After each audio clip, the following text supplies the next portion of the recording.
बिस्मिल्लाहिर्रहमानिर्रहीम। आज का हमारा टॉपिक है जी चैप्टर नंबर 5 क्या साइनॉप्सिस हम डिस्कस करेंगे बिजनेस मैथमेटिक्स का, जो कि आईकॉम के लिए। तो अब इसमें जनरल मैट्रिक्स के हवाले से काफ़ी कुछ आपको वो भी मिलेगा, यानी क्योंकि एक सीक्वेंस में यहाँ पर चीज़ें हैं तो ऑब्वियसली इसके अंदर आपको हेल्प आउट करेंगी कि चीज़ों को करना किस तरीके से। तो चैप्टर का नाम है एलिमेंट्स ऑफ मैट्रिक्स अलजबरा। अब इसमें क्या क्या टॉपिक हैं, कोई 8-9 टॉपिक मेन है। जैसे कि आपको पता है कि हम लोग जो वीडियो बना रहे हैं उसके अंदर हम सबसे पहले उसका साइनॉप्सिस देते हैं। साइनॉप्सिस के अंदर ये पहले पता चल जाता है कि यार इस पूरे चैप्टर के अंदर है क्या। आउटर बाउंड्री जब तक नहीं पता चलेगी उस वक्त तक आप उसके अंदर जो काम भी आप कर रहे हो वो मुश्किल हो जाता है।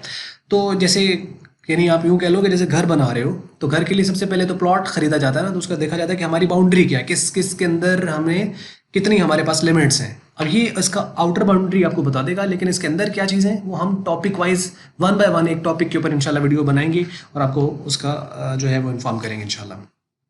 अब इसमें जो पहला टॉपिक होगा वो है इंट्रोडक्शन के बारे में, इंट्रोडक्शन अबाउट द मैट्रिक्स, कि मैट्रिक्स असल में होती क्या है। तो उसकी हम डेफिनेशन देखेंगे और उसी डेफिनेशन के अंदर हम मजीद आगे चलते चले जाएंगे एक सीक्वेंस वाइज। सबसे पहले उसकी डेफिनेशन, फिर उसके एलिमेंट यानी उसके जो मेंबर है, जो उसके अंदर जो वैल्यूज़ लिखी हुई हैं, जो कोई सिंबल लिखी हुई है उसे एलिमेंट कहते हैं। अब वो जो उसके एलिमेंट्स हैं मैट्रिक्स के वो क्या हैं उनको हम डिस्कस करेंगे। उसके बाद फिर rows and column of the matrix, row क्या होती है, कॉलम क्या होता है, जिसे डायमेंशन ऑफ मैट्रिक्स भी कहा जाता है। यानी मैट्रिक्स की डेफिनेशन, उसके बाद मैट्रिक्स के एलिमेंट, उसके बाद मैट्रिक्स का डायमेंशन और उसके बाद ऑर्डर ऑफ द मैट्रिक्स।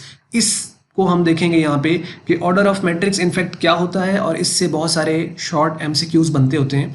तो एमसीक्यूज का भी हम यहाँ पे देखेंगे किस कौन कौन से एमसीक्यूज किस तरह निकल सकते हैं। ये तो हो जाएगा आपका इंट्रोडक्शन। एक इस इंट्रोडक्शन में आपके पास ये चीज़ें हम डिस्कस करेंगे तो ये पहला पार्ट खत्म हो जाएगा।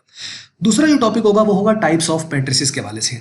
अब ये जो टाइप्स ऑफ मैट्रिसेस हैं, अब ये दो बेसिस के ऊपर है। एक है without making any change in the matrix, कि हम उसमें किसी तरह का कोई चेंज नहीं कर रहे, जस्ट एक मैट्रिक्स सामने आएगी, उसको हम मैट्रिक्स को देखेंगे और उसका नाम बता देंगे कि ये फला मैट्रिक्स है। अभी उसमें ना हमने कोई एडिशन किया, ना कोई सब्ट्रैक्शन, ना कोई उसके हमने जो डायगोनल है वो कोई चेंज किए हैं, ना हमने उसकी कोई रो चेंज की है, कोई उसके ऊपर ऑपरेशन किसी तरह का भी हमने नहीं किया। Without making any change, how many types of matrices are there and what actually they are, वो हैं कौन कौन सी, उसको हम देखेंगे। इसमें कौन कौन सी आती है, एक नल मैट्रिक्स होती है, इसको हम देखेंगे नल मैट्रिक्स कौन सी होती है, फिर रो मैट्रिक्स होती है, फिर कॉलम मैट्रिक्स होती है, उसके बाद स्क्वायर मैट्रिक्स, रेक्टेंगुलर मैट्रिक्स, उसके बाद diagonal matrix, scalar matrix, unit या identity matrix, upper triangular matrix और लोअर ट्रायंगुलर मैट्रिक्स। ये मैट्रिक्स वो हैं जो जिनको जो आपका सिलेबस का पार्ट हैं, और ये वो हैं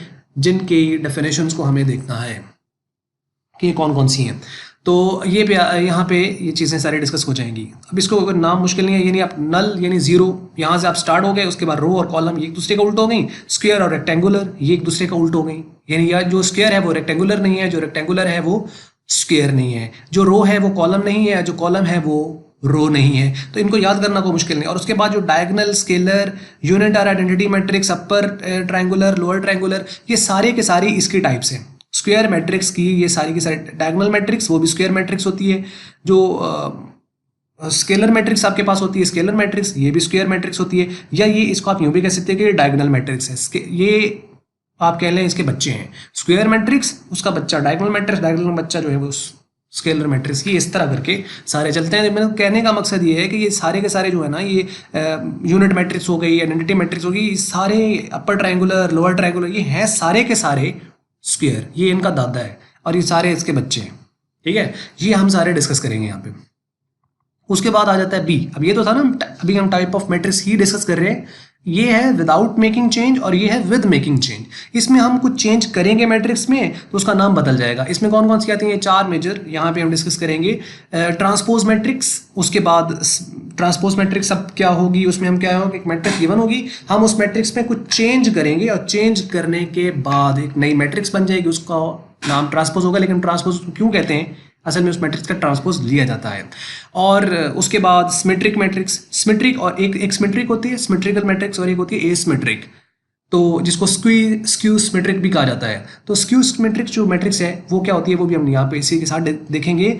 और उसके बाद सिंगुलर मैट्रिक्स और नॉन सिंगुलर मैट्रिक्स ये क्या होती हैं, ये मैट्रिक्स में कुछ चेंज करने के बाद फिर उसको देखा जाता है कि ये सिंगुलर है या नॉन सिंगुलर। तो ये होगी on the basis of the making change in the matrix. तो ये हो गया, यानी टाइप्स में हमने दो हेड देखने हैं, with making change, without making change.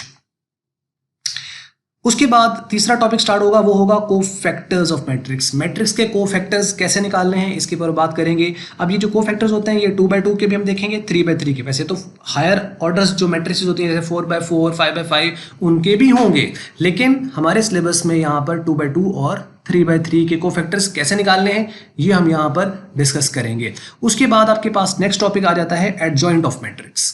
Adjoint of जो मैट्रिक्स आपके पास होगा, ये एक चीज़ पे आपको यहाँ बता दूं कि ये जिस सीक्वेंस में लिखा हुआ है ना, आपने इसको इसी सीक्वेंस में लिखना है। यानी सबसे पहले कोफैक्टर्स निकलते हैं, कोफैक्टर्स निकलते हैं तो उसका एडजॉइंट निकलता है, एडजॉइंट निकलेगा तो उसका डिटर्मिनेंट निकलेगा, डिटर्मिनेंट निकलेगा तो फिर उसका इन्वर्स निकल पाएगा। यानी इन्वर्स लास्ट निकलेगा, क्योंकि ये सारी चीज़ें होंगी तो इन्वर्स आपका निकलेगा। और यही वजह है कि हम जब इन्वर्स फाइंड करते हैं तो उसके लिए प्रिंसिपल यूज़ किया जाता है जिसे कहा जाता है कार्डी प्रिंसिपल। कार्डी प्रिंसिपल, ये कार्डी प्रिंसिपल क्या है? ये कार्डी प्रिंसिपल यही है, कोफैक्टर्स फाइंड करने, C A for adjoint, D for determinant and I for inverse, जिसे कार्डी प्रिंसिपल कहा जाता है। तो इनवर्स जो मैट्रिक्स का फाइंड किया जाता है वो कार्डी प्रिंसिपल के मुताबिक हम फाइंड करते हैं। एनी हाउ, अब यहाँ पे एक और चीज़ मैं आपको ऐड कर दूं कि ये ज़रूरी नहीं है कि आपको कोफैक्टर्स निकालने ज़रूरी हैं या एडजॉइंट निकालना ज़रूरी है। इसी तरीके से एक है ट्रिक, एक है तरीका। हम ट्रिक भी इसमें डिस्कस करेंगे कि शॉर्ट फॉर्म से हम कोफैक्टर्स कैसे निकाल सकते हैं, या कोफैक्टर्स निकाले बगैर क्या एडजॉइंट फाइंड किया जा सकता है। तो ये बात दुरुस्त है, कोफैक्टर्स फाइंड किए बगैर भी डायरेक्टली भी एडजॉइंट फाइंड किए जा सकते हैं, लेकिन वो ट्रिक है, वो तरीका नहीं है। मैं तरीके की बात कर रहा हूँ। अगर तो तरीके के मुताबिक चलना है तो फिर आपको पहले कोफैक्टर्स निकालना है, उसके अकॉर्डिंगली फिर आपको एडजॉइंट निकालना है और फिर उसके बाद नेक्स्ट चलना है। जी, तो ये होगी बात हमारी कोफैक्टर्स तक के। यानी कोफैक्टर्स जो हैं आपके 2x2 के भी हो सकते हैं और 3x3 और हायर ऑर्डर्स के जो कोफैक्टर्स हैं वो भी। लेकिन जैसे मैंने बताया कि कार्डी प्रिंसिपल है, तो मतलब कोफैक्टर्स फिर उसका एडजॉइंट फिर उसका डिटर्मिनेंट और फिर उसका इन्वर्स, यानी तरीका यही है, लेकिन ट्रिक से भी इसको सॉल्व किया जा सकता है। उसके बाद आएगा एडजॉइंट ऑफ द मैट्रिक्स। जब कोफैक्टर्स निकलेंगे तो उसके बाद उसका एडजॉइंट निकलेगा।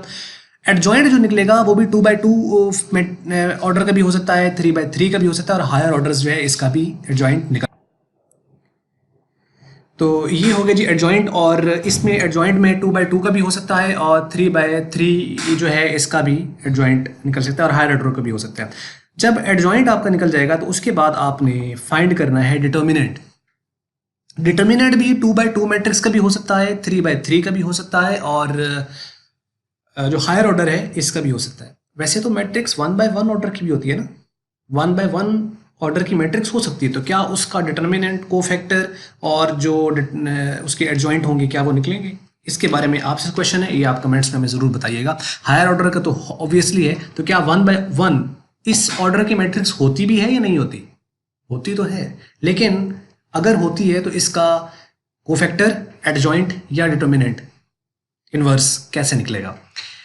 इनवर्स ऑफ द मैट्रिक्स में भी आपके पास सिमिलर है, 2x2 मैट्रिक्स को भी हम देखेंगे, 3x3 मैट्रिक्स जो है उसको भी हम देखेंगे यहाँ पर, और ये प्रोसीजर होगा। तो जैसे कि मैंने बताया कि सबसे पहले कोफैक्टर, उसके बाद एडजॉइंट, उसके बाद डिटर्मिनेंट, उसके बाद इनवर्स। अब अगर तो क्वेश्चन आपको सेपरेटली आता है, यानी कोफैक्टर्स का आता है या एडजॉइंट का आता है, तो आपको सेपरेटली निकालने हैं। लेकिन अगर आपको डिटर्मिनेंट आ जाता है सेपरेटली निकालने के लिए, तो इसको डायरेक्ट एक और मेथड है, उससे हम निकालेंगे। यानी आपको डिटर्मिनेंट फाइंड करने के लिए कोफैक्टर्स या एडजॉइंट निकालने की ज़रूरत नहीं है, लेकिन सीक्वेंस यही होता है, तरीका यही है।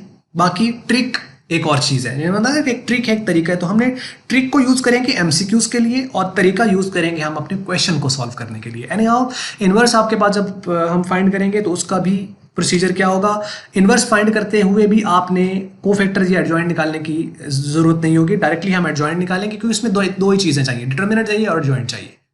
ठीक है, तो हम एडजॉइंट डायरेक्टली फाइंड करेंगे और उसके कोफैक्ट जो उसका डिटर्मिनेंट होगा वो हम फाइंड करेंगे, और उससे हमारे पास ये फार्मूला होता है इसका ए इनवर्स का, वो हम यूज करते हुए इसका इनवर्स फाइंड कर लेंगे। ये 2/2 का भी हमें आना चाहिए और 3/3 का भी आना चाहिए। इनवर्स हर मैट्रिक्स का एग्जिस्ट नहीं करता जिसका डिटर्मिनेंट 0 आ जाए, यानी सिंगुलर मैट्रिक्स उसका इनवर्स नहीं आता। उसके बाद हमारा साथ यहाँ ये टॉपिक 6 खत्म हो जाएंगे, ये हम 1 बाय 1 इंशाल्लाह वीडियो में लेके चलेंगे। और उसके बाद नंबर 7 जो है उसके ऊपर अलजबरा ऑफ द मैट्रिक्स, ये हमारा 7वां टॉपिक होगा। अलजबरा जैसे कि पता है जिसमें प्लस माइनस मल्टीप्लिकेशन कैलकुलेशंस आती हैं, तो इसमें हम देखेंगे कि addition of the matrix, matrix add कैसे होती हैं, subtraction of the matrix, matrix subtract कैसे होती है, multiplication of the matrix, matrix multiply कैसे होती है, और डिवीजन नहीं, वो होती ही नहीं है। मैट्रिक्स दूसरी मैट्रिक्स को डिवाइड नहीं करती।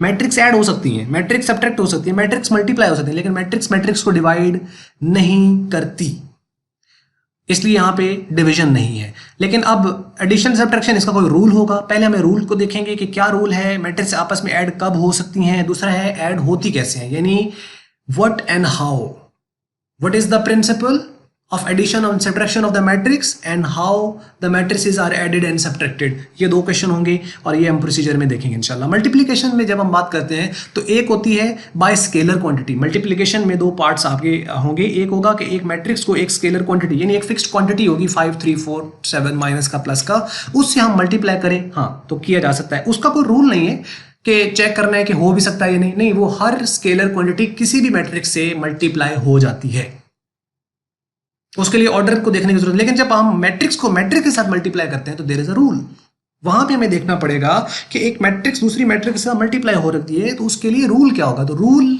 क्या है उसमें भी हम देखेंगे और कैसे होती है ये हम डिस्कस करेंगे। उसके बाद है नंबर डी, इसके अंदर जो चौथा होगा वो होगा इक्वलिटी ऑफ मैट्रिसेस। जो मैट्रिसेस हैं उनमें इक्वल मैट्रिसेस कौन सी होती हैं, ऐसी कि जो 2 मैट्रिक्स आपस में बराबर, उनके बराबर तभी होती हैं जब उनके कोरेस्पॉन्डिंग एलिमेंट सेम होते हैं। अब ये वाली जो टेक्निक है ना इक्वल मैट्रिसेस की, ये हम यूज करते हैं कोई भी मिसिंग एलिमेंट फाइंड करने के लिए। कोई भी एलिमेंट होगा वो उसमें प्लस माइनस कुछ भी हो रहा होगा तो उसका वो हम मिसिंग एलिमेंट को हम फाइंड कर सकते हैं इक्वल मैट्रिसेस की मदद से। यहाँ पे अलजबरा ऑफ द मैट्रिक्स खत्म हो जाएगा और उसके बाद 2 टॉपिक और हैं और उसके बाद एक्सरसाइज है solution of simultaneous equation through matrix. Matrix की मदद से साइमल्टेनियस इक्वेशन जो है, साइमल्टेनियस जो इक्वेशंस होती हैं कौन सी होती हैं, जो एक्स और वाई में पेयर्स दिया होता है, एक्स वाई यानी x plus y is equal to something, x minus y is equal to something, ये दिया, ये पेयर ऑफ मैट्रिक्स इसे कहते हैं साइमल्टेनियस इक्वेशन। अब इनको सॉल्व करने के वैसे बहुत सारे तरीके हैं, यानी ये मैट्रिसेस से हो जाती हैं, ये क्रैमर रूल से भी हो जाती हैं, ये सब्स्टिट्यूशन मेथड से भी हो जाती हैं, ये आपके एलिमिनेशन मेथड से भी हो जाती हैं। बहुत सारे मेथड हैं जिससे हम इनको सॉल्व कर सकते हैं, लेकिन यहाँ पे हम देखेंगे कि ये साइमल्टेनियस इक्वेशन मैट्रिक्स की मदद से कैसे सॉल्व होती हैं। और उसके बाद solution of simultaneous equation by Cramer rule. अब हम आखिरी जो टॉपिक होगा वो क्रैमर रूल को देखेंगे। ये भी साइमल्टेनियस इक्वेशन ही का सॉल्यूशन है लेकिन ये क्रैमर रूल है, ठीक है। तो यहाँ पे आपका चैप्टर खत्म हो जाता है। उसके बाद हम एक्सरसाइज में 3 चीज़ों को ऑब्वियसली डिस्कस करना है पेपर पॉइंट ऑफ व्यू से, उसके एमसीक्यूज, उसके शॉर्ट क्वेश्चन आंसर्स और लॉन्ग क्वेश्चन आंसर, यानी ये जो होंगे आपके ये शॉर्ट क्वेश्चन होंगे। तो यहाँ पे कंप्लीटली चैप्टर एंड हो जाता है। तो ये था साइनॉप्सिस और इसको हम 1 बाय 1 इंशाल्लाह इसके ऊपर वीडियो बनाएंगे। अगर आपको ये वीडियो अच्छी लगी, आपको लगता है समझ के हाँ ये बिल्कुल सीक्वेंस में चल रहा है, और ये सीक्वेंस इंतहाई जरूरी है, यानी सबसे पहले इंट्रोडक्शन, उसके बाद टाइप्स के बाद कोफैक्टर्स, फिर एडजॉइंट के बाद आपके डिटर्मिनेंट, फिर इनवर्स, फिर अलजबरा और उसके बाद फिर साइमल्टेनियस इक्वेशन थ्रू मैट्रिक्स और क्रैमर रूल और एक्सरसाइज। ये 10 ओवरऑल टॉपिक, यानी अगर आप सीक्वेंस वाइज को सीख लेते हैं तो आपका ये फिंगर टिप्स के ऊपर आपका चैप्टर आ जाएगा, चैप्टर नंबर 5 कहीं से भी। और जैसा कि आपको मैंने बताया हुआ है कि इसका जो पेपर पैटर्न होता है आईकॉम के अंदर वो ये होता है कि 3 लॉन्ग आने हैं जिसमें से आपको 2 करने हैं, 1 लॉन्ग आपको 5वें और 6ठे में से आना है, यानी एक पार्ट आपका ए पार्ट जो होगा वो 5वें में से, बी पार्ट 6ठे में से होगा। तो एक तो ये पता होना चाहिए। तो अगर आपका 5वां 6ठा दोनों चैप्टर क्लियर हो जाते हैं, 1 लॉन्ग हो गया, पीछे रह गया 1 लॉन्ग, वो हम या तो पहले दूसरे चैप्टर में से कर लें या हम तीसरे चौथे में से कर लें, क्योंकि हर चैप्टर में से एक पार्ट आना है। 3 क्वेश्चन होंगे, 6 चैप्टर है, यानी 6 पार्ट्स आने। तो एनी हाउ ये थी आज की वीडियो, और अगर आपको लगी है जी अच्छी तो आप इसको लाइक कर सकते हैं, अच्छी नहीं लगी तो इसको करें डिसलाइक, और वीडियो देखने का आपका बहुत बहुत शुक्रिया।